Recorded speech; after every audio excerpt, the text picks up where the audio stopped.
Selamat pagi anak-anak semuanya. Selamat pagi. Selamat pagi, Bu. Bagaimana keadaannya, sehat, Nak?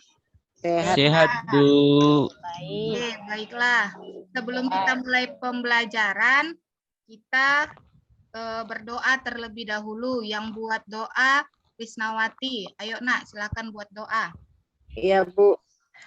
Teman-teman semua, sebelum kita memulai pelajaran, ada baiknya kita berdoa dulu. Doa dimulai. Doa selesai. Oke, terima kasih Bu Risnawati. Ya, Ibu. Ketua kelas, hadir semua hari ini. Hadir, Bu. Oke, berarti semuanya hadir, semuanya sehat, kita bisa melaksanakan pembelajaran dengan baik. Oke, di sini Ibu akan share pembahasan atau materi kita yang mau kita bahas hari ini. Ya, kita masuk ke dalam materi baru. Bentar ya anak-anak.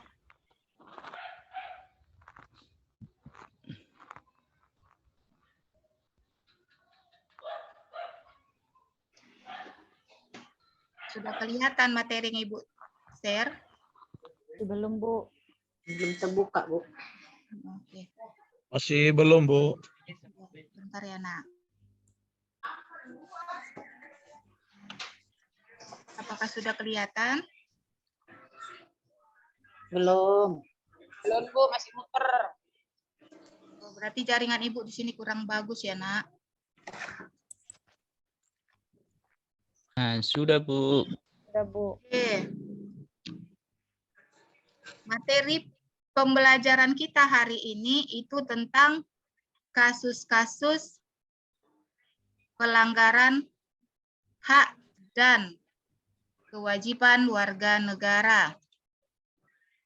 Sudah? Sebelum kita masuk ke dalam pembelajaran, Ibu mau tunjukkan dulu tujuan pembelajaran kepada kalian semua. Nah, di sini Ibu sudah buatkan tujuan, ada 2 tujuan pembelajaran untuk kalian. Yang pertama, siswa diharapkan mampu mengidentifikasi kasus pelanggaran hak dan pengingkaran kewajiban warga negara dari berbagai sumber dengan tepat. Yang kedua, siswa diharapkan mampu mengidentifikasi faktor-faktor penyebab kasus pelanggaran hak dan pengingkaran kewajiban warga negara dengan tepat.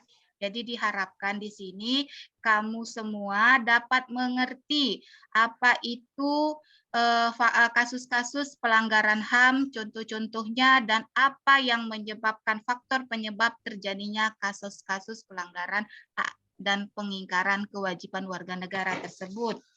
Oke, sebelum Ibu masuk ke contoh-contoh kasus-kasus pelanggaran HAM, hak dan kewajiban warga negara, Ibu mau bertanya dulu sama kalian. Siapa yang masih ingat apa itu pengertian hak? Karena kan kita sudah belajar waktu kelas 10 tentang hak asasi manusia. Ayo, Yohanes, apa itu hak, Nak? Apa pengertian hak? Menurut saya, Bu, hak itu adalah merupakan kodrat dari Tuhan. Iya, kodrat dari Tuhan. Kalau menurut Serta, apa itu hak, Nak?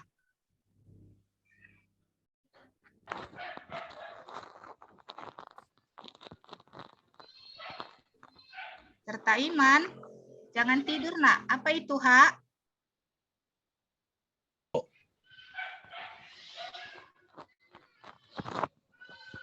Saya izin sebentar, Bu. Bisa, Bu? Oke, berarti jaringan Serta mungkin lagi tidak bagus. Indah dulu, Iya, apa itu hak, Nak? Bu. Iya, Bu. Kalau hak menurut Dulu saya ya, Bu, ya. Iya, Serta. hak hidup, Bu. Hak hidup. Baik, yang disampaikan Indah dan Yohanes itu benar. Hak itu adalah segala sesuatu yang harus dimiliki seseorang. Jadi kalau sudah ada kata hak, berarti harus ada kewajiban. Ingat ya anak-anak, hak dan kewajiban itu harus saling berhubungan. harus saling seimbang. Karena dengan keseimbangan hak dan kewajiban tersebut, maka semuanya akan berjalan dengan baik. Jadi tadi sudah pengertian hak, sekarang pengertian kewajiban. Ayo Sulfianus, apa itu kewajiban, Nak?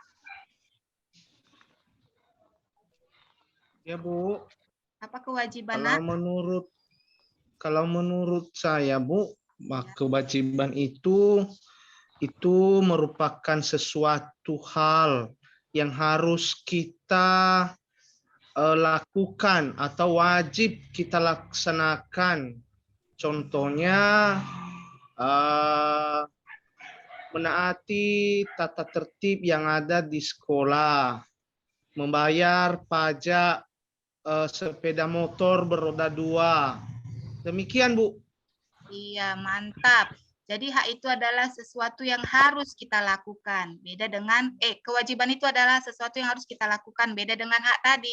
Hak tadi sesuatu yang kita peroleh. Makanya kalau kita mau memperoleh sesuatu, kita harus melakukan sesuatu biar seimbang. Ada hak dan ada kewajiban. Paham semua anak-anak? Paham, Bu. Paham, Bu. Oke. Jadi pada hari ini Ibu akan membentuk kelompok. Kita akan berdiskusi di kelompok masing-masing. Ibu akan kasih materi nanti, Ibu akan tayangkan di PowerPoint ini. Jadi nanti kalian akan berdiskusi. Sekarang Ibu bentuk kelompok dulu ya, Nak. Oke, kelompok 1 itu terdiri dari Indah, Yohanes, dan Sulfianus. Sedangkan kelompok 2 terdiri dari Risna, Daily, dan Sri dan Serta. Jadi itu kelompok kita. Kita buat 2 kelompok saja. Sudah di layar kalian sudah Ibu tampilkan ada bahan bacaan ya tentang hak. Ayo bisa dibaca dulu. Siapa yang mau baca di sini? Saya, Bu. Oke, ayo Indah, silakan baca. Hak warga negara merupakan suatu hal yang didapatkan seperti kuasaan dan kewenangan tertentu. Tentunya seperti hak lainnya, hak tersebut didapatkan berdasarkan kewajiban yang telah diberikan. Keseimbangan hak dan kewajiban berlaku pula dalam ketatanegaraan. Oleh karena itu, kasus-kasus pelanggaran hak dan pengingkaran kewajiban warga negara juga dapat terjadi. Terima kasih ya Indah. Ya, jadi yang seperti Ibu katakan tadi, di dalam kehidupan kita, hak dan kewajiban itu harus seimbang. Supaya apa? Supaya tidak terjadi kasus-kasus pelanggaran hak dan kewajiban. Karena kebanyakan sekarang ini, masyarakat itu selalu menginginkan haknya saja, tapi lupa akan kewajiban. Salah satunya seperti membayar pajak. Banyak sekali seperti itu. Tiba dibayar pajak, tiba datang orang pajak ke rumahnya langsung sembunyi. Mama nggak ada, Bu. Mama nggak ada, Pak. Begitu. Jadi hanya mau haknya saja, tidak mau melakukan kewajibannya. Kemudian di sini juga Ibu terangkan, pelanggaran hak warga negara terjadi ketika warga negara tidak dapat menikmati atau memperoleh haknya sebagaimana yang ditetapkan oleh undang-undang. Yang kita ketahui, Nak, di dalam Undang-Undang Dasar itu sudah banyak tertera apa-apa saja yang menjadi hak warga negara dan yang menjadi kewajiban warga negara. Ya, itu terutama pasal 28. Mulai dari pasal 28A sampai pasal 28J itu semuanya mengarah kepada hak setiap warga negara. Kemudian, pelanggaran hak warga negara merupakan akibat dari adanya pelalaian atau pengingkaran terhadap kewajiban baik yang dilakukan oleh pemerintah maupun oleh warga negara sendiri. Misalnya, kemiskinan yang masih menimpa sebagian masyarakat Indonesia. Ya, benar. Salah satu hal yang membuat terjadinya kasus-kasus pelanggaran hak dan kewajiban itu adalah kemiskinan. Kenapa ada kemiskinan? itu juga tergantung kepada pribadi seseorangnya masing-masing. Biasanya kemiskinan itu bisa timbul atau ada karena apa? Karena kemalasan seseorang. Jadi, Bu, saya Bu dari dulu sudah miskin, Bu. Dari zaman nenek moyang saya sudah miskin. Berarti saya akan tetap miskin? Tidak. Ya, yang membuat kita bisa lebih maju itu adalah semangat dan keinginan kita. Jadi kalau kita malas, ya kemiskinan itu pasti melekat pada diri kita. Paham sampai di situ anak-anak? Paham, Bu. Oke, Bu. Paham, Bu. Nah, hal itu dapat disebabkan program pembangunan tidak berjalan sebagaimana mestinya, atau juga bisa disebabkan oleh perilaku warga negara sendiri yang tidak mempunyai keterampilan sehingga kesulitan mendapat pekerjaan yang layak. Ya, itulah dia yang dikatakan pelanggaran hak dan kewajiban. Jadi kalau kita bicara faktor-faktor, ya faktor-faktor atau penyebab terjadinya pelanggaran HAM, Ibu sudah rangkum ada 6, ya ada 6 faktor yang menyebabkan terjadinya kasus-kasus pelanggaran hak dan kewajiban. Yang pertama itu, ya didengarkan semuanya. Yang pertama, sikap egois atau terlalu mementingkan diri sendiri. Yang kedua, rendahnya kesadaran berbangsa dan bernegara. Yang ketiga, sikap tidak toleran. Siapa yang masih ingat apa itu toleran atau toleransi? Ayo, siapa yang bisa jawab? Sri dulu, Sri. Apa itu toleransi, Nak?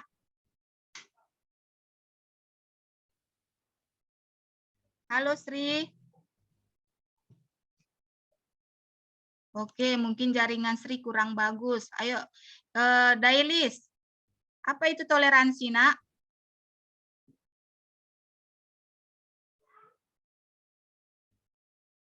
Iya, Dailis juga jaringannya juga kurang bagus. Yohanes dulu, apa itu toleransi? Toleransi, Bu, menurut saya saling menghargai dan menghormati setiap Halo Bu, orang. Ya, Nak. toleransi itu menghargai, misalnya kalau ada perbedaan-perbedaan budaya, suku, dan lain-lain. Oke, terima kasih Dailis. Lanjut Yohanes. Gimana tadi? Kalau menurut saya, Bu, toleransi itu yaitu saling menghargai dan menghormati setiap perbedaan yang terdapat di dalam setiap kepribadian seseorang. Iya, terima kasih buat jawabannya Yohanes dan Dailis. Beri tepuk tangan dulu buat teman kita ini. Jawabannya. Oke, jadi ya, sikap toleransi. Jadi setiap masyarakat Indonesia itu harus menumbuhkan sikap toleransi dalam kehidupannya. Supaya apa? Supaya terjalin yang namanya saling hormat, menghormati, saling menghargai seseorang. Karena dari hal tersebut bisa timbul kasus-kasus pelanggaran hak dan kewajiban. Karena apa? Karena kalau kita tidak menghargai hak seseorang, terjadilah kasus pelanggaran hak tadi.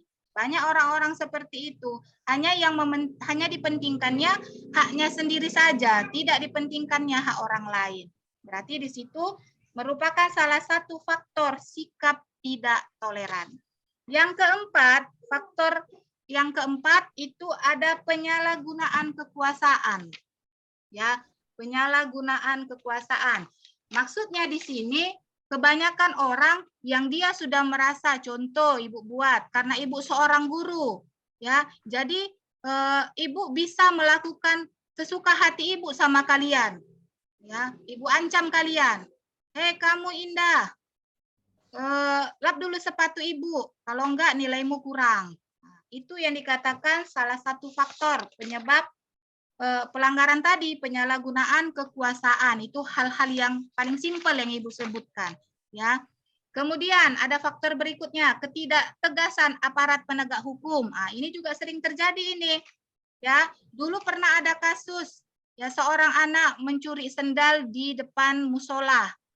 Ya, anak tersebut dijatuhkan hukuman Yang dicurinya itu adalah sendal polisi. Nah, ini dia. Seharusnya seorang polisi itu mengayomi, bukan mau mengejudge atau menjatuhkan seseorang. Hanya gara-gara perkara dicuri sendal langsung masuk perkara besar. Nah, itu yang dikatakan ketidaktegasan aparat penegak hukum. Salah satunya itu contoh. Kemudian ada juga penyalahgunaan teknologi. Jadi itulah 6 faktor penyebab penyebab terjadinya kasus-kasus pelanggaran hak dan kewajiban warga negara. Jadi di sini akan Ibu tampilkan contoh-contoh kasus pelanggaran hak dan pengingkaran kewajiban warga negara. Nanti ada beberapa gambar yang akan Ibu tayangkan. Gambar-gambar inilah yang akan kalian diskusikan menjadi tugas kelompok kalian. Kalian analisis ini gambar termasuk kasus pelanggaran hak atau kasus pelanggaran kewajiban. Kemudian gambar-gambar ini kalian analisis apa penyebab faktornya terjadi kasus-kasus seperti ini. Dan juga bisa kalian analisis bagaimana cara solusinya biar tidak terjadi lagi faktor seperti ini. Nanti LKPD-nya Ibu share ke grup kita. Paham ya anak-anak? Oke. Baik, ini ada gambar pertama. Ayo, ini gambar apa ini? Siapa yang bisa jawab? Gambar anak-anak yang pemulung, Bu. Anak-anak pemulung. Ada lagi yang bisa jawab? Ini gambar apa selain anak pemulung? Ada anak sekolah itu, Bu. Ada anak sekolah. Jadi kita bisa ambil kesimpulan. Siapa yang bisa menyimpulkan gambar ini dulu? Ada pemulung, ada anak sekolah yang sama-sama sebaya. Apa maksud dari gambar ini? Siapa yang bisa memberi kesimpulan dulu? Apa arti dari gambar ini? Saya, Bu. Iya, Indah. Ayo, Indah. Saya perhatikan, saya amati di sini terjadi perbedaan menerima hak, ya. Nah, jadi yang sebenarnya anak-anak pemulung ini sebenarnya hak mereka di dunia pendidikan di usia seperti ini. Iya. Dan kalau kita lihat ini terjadi kesenjangan kewajiban dari orang tua, di mana orang tua tidak dapat memberikan kewajibannya terhadap anak-anaknya itu sendiri. Demikian, Bu. Ya, terima kasih ya Indah buat jawabannya sangat bagus. Ya, benar yang dikatakan Indah. Di sini ada kesenjangan yang terjadi. Dan juga salah satunya faktornya adalah pengaruh ketidakpedulian orang tua juga bisa ke sini. Jadi banyak orang tua yang bilang, saya nggak sekolah ke anak saya karena tidak mampu. Salah. Sekarang biaya sekolah sudah ditanggung oleh pemerintah. Jadi apalagi untuk SD, ya tidak ada pemungutan biaya. Jadi siapapun bisa bersekolah. Pemerintah sudah membuat bagaimana supaya anak-anak di Indonesia itu biar bisa sekolah semua. Ya, jadi di sini faktor-faktor penyebabnya ini banyak. Ya, Ibu bisa ambil 2 saja dulu, nanti kalian kembangkan. Salah satunya faktor kemiskinan, ya kan? Yang kemudian faktor ketidakpedulian orang tua. Selebihnya nanti bisa kalian diskusikan dalam kelompok kalian. Oke, gambar berikutnya Ibu tunjukkan, ini ada tolak kekerasan atas nama agama. Ini bisa, siapa yang bisa menyebutkan kenapa ini bisa dikatakan sebagai kasus pelanggaran? Ayo, siapa yang bisa jawab? Coba dulu Sulfianus. Kenapa tolak kekerasan atas nama agama? Agama ini bisa dikatakan sebagai kasus pelanggaran hak. Kenapa ya agama itu dikatakan sebagai salah satu bentuk daripada kekerasan? Karena kenapa perbedaan pendapat, kemudian membeda-bedakan agama yang lain, sehingga terjadilah kasus-kasus pelanggaran hak asasi manusia. Itu menurut saya, Bu. Oke, terima kasih Sulfianus, jawabannya sudah bagus ya. Jadi agama juga bisa menjadi salah satu kasus pelanggaran hak dan kewajiban. Memaksakan. Nah, di situ. Kadang ada beberapa oknum yang memaksakan agamanya untuk diikuti oleh orang lain. Ya, itu sudah melanggar hak untuk setiap orang memeluk agamanya masing-masing. Jadi kalau kita kaitkan ke Undang-Undang Dasar, pasal berapa itu nak tentang agama? Siapa yang bisa jawab?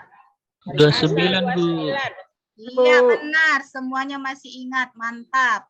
Pasal 29 itu menyatakan tentang agama. Dikatakan di situ tiap-tiap warga negara berhak memeluk agamanya masing-masing. Jadi masih ada juga oknum-oknum yang memaksakan agamanya.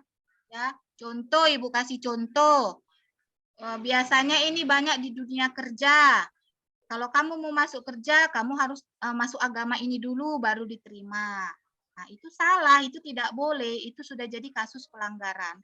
Atau pemilihan kepala daerah, bupati, pemilihan presiden, pemilihan segala macam. Ya, oh karena presidennya agamanya ini, saya ke sini. Oh presidennya ke sana, saya ke sana. Itu tidak boleh. Ya, tidak boleh. Makanya ada hubungannya dengan toleransi. Ingat itu. Negara kita ini semboyannya apa, Nak? Bhinneka Tunggal Ika, Bu. Bhinneka Tunggal Ika. Berbeda-beda tetapi tetap satu. Ya. Karena semakin banyak perbedaan, maka kasus-kasus pelanggaran ini sebenarnya bisa merambat, bisa melebar. Tapi dengan adanya perbedaan itu dan kita sudah punya semboyan negara kita, maka kita harus menekankan dalam diri kita, menanamkan dalam diri kita sikap toleransi. Oke, nanti kalian kembangkan lagi tentang gambar kedua ini ya, Nak. Oke, di sini ada gambar ketiga. Siapa yang bisa menjelaskan? Ini gambar apa, Risna? Itu gambar tanda apa Bu, lalu lintas. Lalu lintas. Dilarang lewat dari situ. Oke, kalau serta apa ini serta? Gambar apa ini? Iya Bu, pengendara yang putar balik Bu. Iya, terima kasih buat jawabannya ya Nak. Ya di sini gambar lalu lintas di jalan raya. Ada gambar dilarang putar balik, tapi tetap saja dilakukan. Banyak orang yang bilang, Bu, semakin ada peraturan harus dilarang. Peraturan dibuat untuk dilarang. Itu benar atau tidak, Nak? Salah, Bu. Salah. Salah, Bu. Jadi peraturan dibuat harus untuk bukan untuk Hati Bu. dipatuhi. Nah, ini adalah salah satu pelanggaran. Ibu mau tanya dulu, ini pelanggaran hak atau pelanggaran kewajiban? Pelanggaran kewajiban Bu. Ya, pelanggaran kewajiban. Benar semua, berarti sudah paham. Jadi di sini adanya pelanggaran kewajiban, di mana kewajiban kita sebagai warga negara adalah untuk menaati peraturan. Salah satunya adalah peraturan lalu lintas. Tapi di sini banyak masyarakat Indonesia yang masih lupa akan gunanya rambu-rambu. Jadi kalau rambu-rambu di lalu lintas ini banyak yang melanggar, apa yang terjadi di jalan, Nak? Siapa yang bisa jawab? Apa yang akan terjadi jika rambu-rambu di lalu lintas itu dilanggar? Kecelakaan, Bu. Iya, kecelakaan. Jadi yang rugi di situ siapa? Kita, Bu. Kita, Bu. Diri kita sendiri. Makanya dikatakan bahwasannya peraturan yang dibuat itu tidak merugikan diri kita, tetapi menguntungkan diri kita sendiri. Salah satunya ini, peraturan lalu lintas tadi. Kalaulah kita taati peraturan, itu sudah kewajiban kita menaati peraturan. Kalaulah kita sudah menaati peraturan, maka yang diuntungkan adalah diri kita sendiri dan juga orang lain. Jadi ini juga salah satu contoh kasus pelanggaran hak dan kewajiban. Kemudian gambar terakhir. Nah, ini dia. Ini gambar apa ini? Linda, gambar apa ini?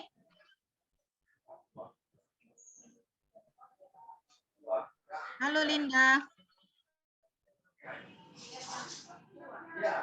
Oke, mungkin jaringan di tempat Linda kurang bagus. Ya, kalau ini gambar apa ini, Indah? Ini gambar bendera merah putih, Bu. Bendera Tapi merah sudah putih. dibakar. Iya. Boleh nggak bendera kita dibakar? Tidak boleh, Bu. Nggak boleh. Kenapa itu? Siapa yang bisa jawab? Kenapa bendera nggak boleh dibakar? Ayo dulu, Sri. Kenapa bendera nggak boleh dibakar? Karena bendera itu simbol negara, Bu. Oke, udah bisa benar saya. Karena bendera itu adalah simbol negara. Itu yang harus kita jaga, tidak boleh kita bakar. Kalau bendera negara itu pasal berapa, Nak? Pasal Dengan 35, Bu. Undang-Undang Dasar. 35, Bu. Ya, 35, benar. Bu. Pasal 35 5. tentang bendera negara Republik Indonesia. Jadi ini termasuk nggak ke dalam pelanggaran? Bendera ini dibakar? Termasuk, Bu. Termasuk. Ini pelanggaran hak atau pelanggaran kewajiban? Pelanggaran kewajiban harus Kewajiban. menghormati, menghargai bendera. Iya, pelanggaran kewajiban yang dimana seharusnya tiap-tiap warga negara harus menghargai dan menjaga bendera negara kita. Jadi nggak boleh dibakar. Apalagi ini kita baru memperingati hari 17 Agustus. Siapa yang mengikuti perlombaan di dalam 17 Agustus? Saya, Bu. Iya, Saya, Bu. iya, semua mengikuti perlombaan dalam kegiatan 17 Agustus. Kenapa kita harus mengikuti perlombaan itu? Biar dapat hadiah saja, kah? Karena senang, Bu, udah bebas.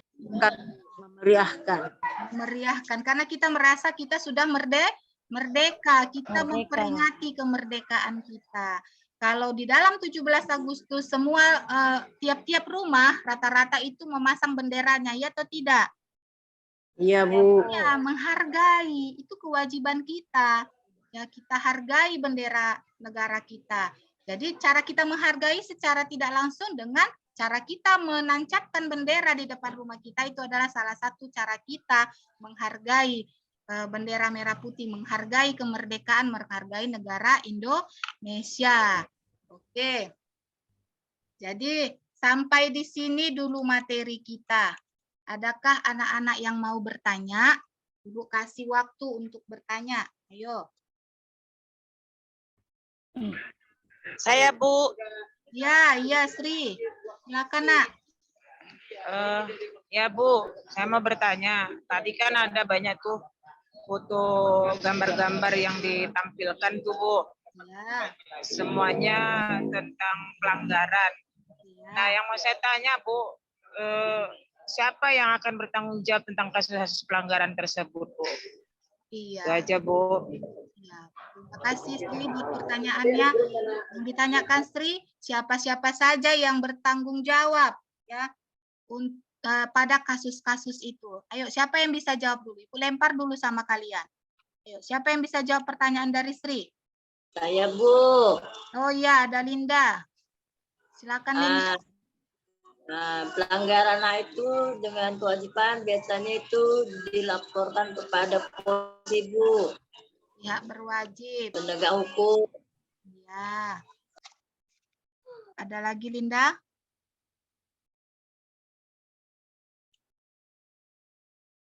Oke, benar yang dibilang Linda. Jadi pihak-pihak yang bertanggung jawab dalam kasus pelanggaran hak dan kewajiban itu salah satunya adalah pemerintahan negara, kemudian organisasi masyarakat, kemudian penegak hukum, dan rakyat itu sendiri. Jangan kita hanya berpatokan pada pemerintah saja. Jangan kita hanya berpatokan pada penegak hukum saja, tetapi kita harus punya rasa kesadaran sebagai warga negara Indonesia.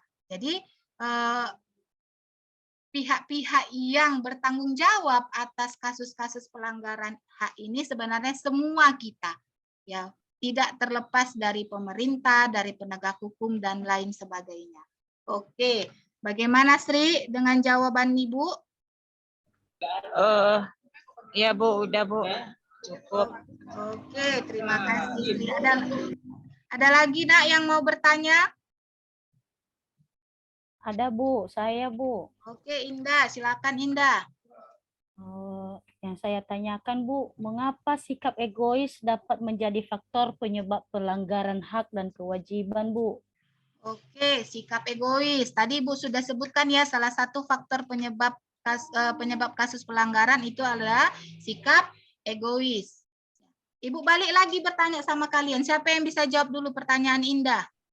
Ayo, Ibu tunjuk aja ya. Ingat ya nak, Ibu, siapa yang rajin menjawab, siapa yang rajin bertanya, itu ada nilai plusnya dari Ibu. Iya Ibu. Risna dulu, Risna. Iya Bu, karena dengan adanya sikap egois pada diri kita, kita hanya mementingkan diri kita sendiri dan tidak menghargai orang lain Bu. Sehingga Iya. kita tidak tahu menghargai hak orang. Yang tahu kita hak kita aja. Karena dengan menghargai hak orang itu berarti kita menunaikan kewajiban kita Bu. Benar sekali jawaban Risna. Karena sikap egois itu adalah sikap yang hanya mementingkan diri sendiri. Kebanyakan rakyat Indonesia itu hanya lebih mementingkan mendapatkan hak daripada melaksanakan kewajiban. Kebanyakan kita hanya menuntut haknya saja, tetapi tiba di saat melakukan kewajiban nggak mau, pura-pura lupa, pura-pura amnesia. Itu dia. Makanya dikatakan salah satu faktor penyebab kasus pelanggaran HAM yaitu sikap egois. Bagaimana Indah dengan jawaban Ibu dan Risna? Mengerti Bu? Oke, terima kasih Indah. Ada lagi nak yang mau bertanya? Ibu kasih kesempatan satu orang lagi. Tidak ada lagi? Oke, kalau sudah tidak ada, kita akan melakukan diskusi kelompok. Ya, Ibu sudah kirim ke grup kita masing-masing. Sudah dilihat, Nak? Sudah Bu. Sudah Bu. Jadi Sudah, tadi Bu. sudah Ibu bagi kelompoknya ya.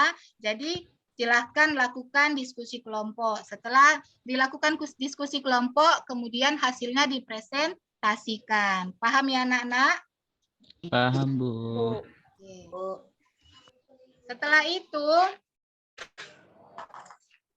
Ibu akan setelah selesai kita melakukan presentasi, kita ambil dulu kesimpulan dari hasil materi kita hari ini tentang kasus-kasus pelanggaran HAM.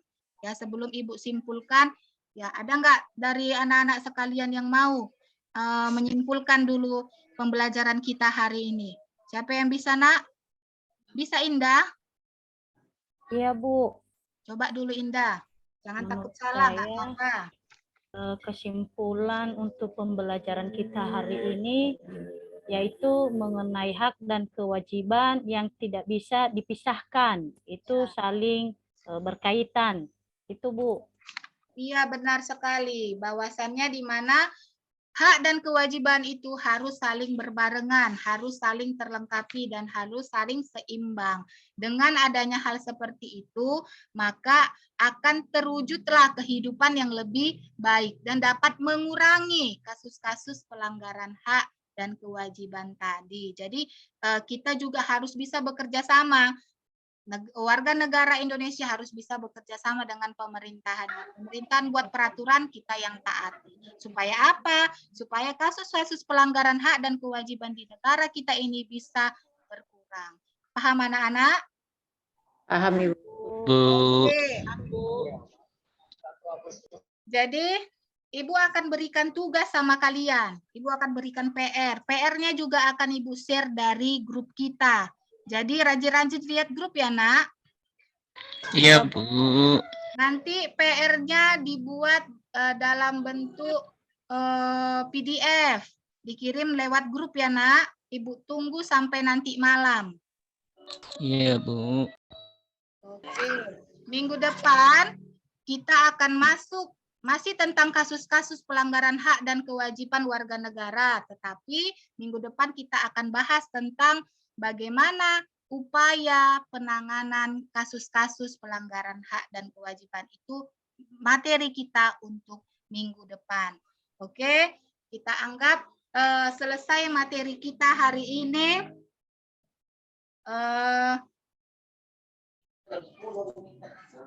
Kita tutup dulu dengan doa.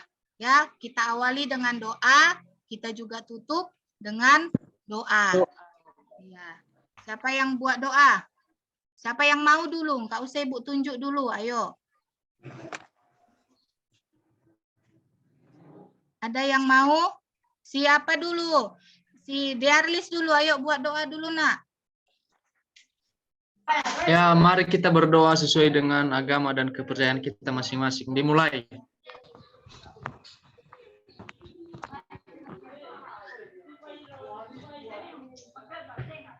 Selesai.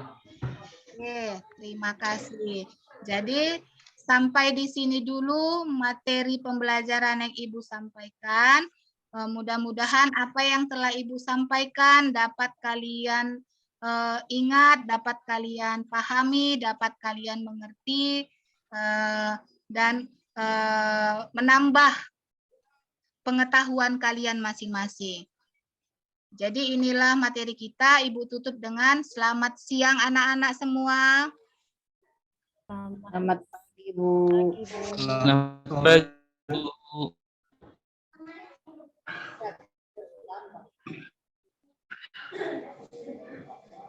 Oke, Bapak Ibu, saya telah selesai melaksanakan peer teaching saya. Ini waktunya saya tadi sudah buat stopwatch, itu kira-kira sekarang sudah 36 menit. Apakah sudah cukup itu Bapak Ibu? Itu recordingnya di mana, Bu? Jadi udah di apa? Siap. Enggak. Ini kan kita akan melakukan apa namanya? Masukan, pemberian masukan, Pak. Sekalian tetap di recording ini, Pak. Iya. Nah, jadi saya kasih kesempatan buat Bapak Ibu untuk memberikan masukan atau tanggapan terhadap pre-teaching yang sudah saya lakukan tadi. Saya persilakan Bapak Ibu.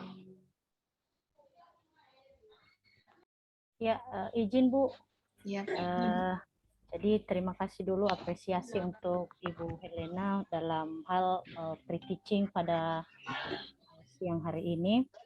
Jadi kalau nggak salah Bu, tahapan-tahapan di kegiatan awal tadi, kalau nggak salah belum laksana persepsi mengingatkan materi sebelumnya. Atau itu saja. Itu Iya saja kan? Iya. Yang apa saya, tapi nggak tahu ya, sepertinya itu di apa saya tadi belum terjadi persepsi, yaitu mengenai materi sebelumnya, mengingatkan materi sebelumnya. Demikian Ibu.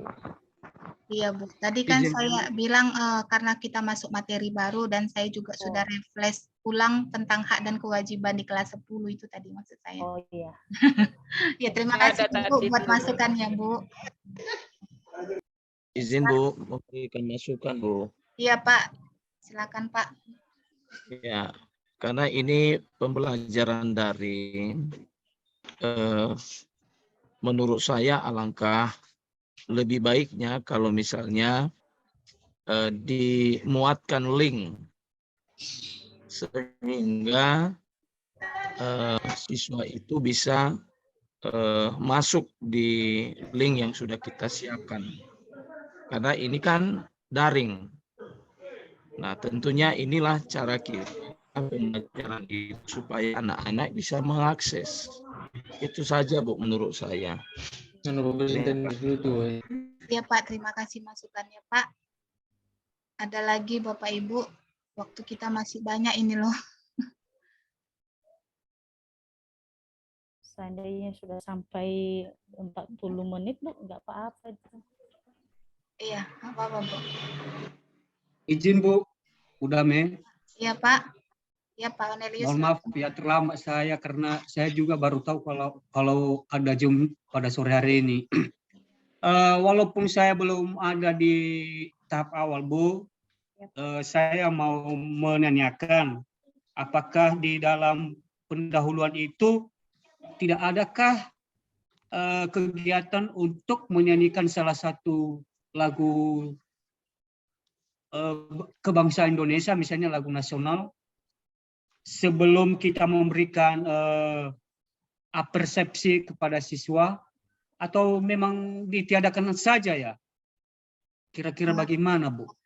Ya, ya sebenarnya ada Pak, tapi karena kita hanya peer teaching dan butuh waktu yang singkat, makanya saya tidak buat. Tapi nanti kalau di luring saya buat itu Pak.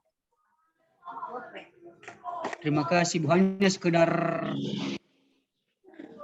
Bertanya. apa aja Bu? Iya, sekedar tambahan aja. Iya, terima kasih ya Pak. Walaupun saya tadi belum puas dengan simulasinya. Ya, Bapak Ibu yang lain. Ibu Bapak mau nanya nih, Bu Iya, Bu Linda. Linda. Iya, Bu Linda. Ini kan nanti kita peer teaching, itu direkam ya? Ini lagi direkam, Bu Linda. Itu ngerekam kita yang peer teaching atau teman-teman ya? Gimana cara apa ngerekamnya ya? Ajari saya Bu Dame. Nah, iya nanti Di ya ada caranya Bu. Makanya nanti waktu Setelah ini Bu nanti akan dikasih tahu Bu. Ya, setelah ini karena ini kita direkam Ibu. Masukkan sama saya dulu Bapak Ibu untuk peer teaching saya ini bagaimana. selebihnya menurut kami udah bagus ya. Pas Bu, udah mantap. Presentasi. Udah bagus Bu. Udah pas. Udah mantap. Udah mantap. Jalan di PPL. Berarti tahapan-tahapan saya sudah bisa lah itu ya Bapak Ibu. Sudah masih kalau semi udah itu udah. Ada tanda-tanda Bu. Tanda-tanda kehidupan, Bu. Tanda-tanda lulus ya. Maksudnya ini tercapainya materi yang disampaikan Ibu. Begitu. Ya. Ini dari cara saya menyampaikan materi dari bahasa baik Bapak Ibu. Yang bagus bahasa saya. Gampang dipahami. Ya Bu Linda. Nah ini apakah judulnya itu kalau nggak salah saya ingat itu pelanggaran hak dan pengingkaran kewajiban atau memang pelanggaran hak dan pelanggaran kewajiban ya? Ya pelanggaran hak dan pengingkaran kewajiban memang. Bunda Mei, pelanggaran hak dan pengingkaran. Jadi tentang pelanggaran hak dengan pengingkaran itu berbeda. Kalau pengingkaran itu kan tidak melakukan kewajiban. Kok pelanggaran kita melanggar hak. Itu menurut saya Bu. Iya, itu tadi saya paparkan Bu. Iya, saya rasa udah pas lah. Bisa lanjutlah untuk yang lain enggak. Oke, sudah bisa kita. Apakah sudah bisa saya tutup ini Bapak Ibu? Iya. Udah. Ini Zoom kita ini tanpa dosen ya Bu? Iya tanpa dosen. Nah ini tanpa dosen. Apakah Izin jam tanya dulu Bu Dame. Ya Pak. Izin bertanya Bu. Iya Pak. Tentang silakan. Zoom ini Bu, apakah Ibu dapatkan dari dosen tadi nih Bu ya? Linknya ya? Iya Pak. Dari Pak Teguh. Dari Pak Teguh. Bagi Pak Teguh. Nanti kita siapa yang akan pre-teaching itu bergantian jadi host Pak. Oh. Nah, jadi hostnya dia juga yang merekam sendiri. Begitu Pak. Terima kasih Bu informasinya. Nanti tahap-tahapan berikutnya kita presentasikan setelah selesai recording saya ya Bapak Ibu. Berarti setelah Ibu Dame ini ada yang tampil lagi kawan kita ya? Ibu Indah. Indah. Oh Ibu Indah. Oke, berarti sudah bisa saya tutup ini ya Bapak Ibu. Sudah Bu. Sudah. Ya, Bu. Terima kasih kesempatan yang telah diberikan kepada saya Bapak Ibu. Terima kasih buat masukan sarannya dan sudah membantu saya dalam pre-teaching saya. Selamat siang semua. Selamat Selamat sore Bu. Selamat siang, selamat sore Bu.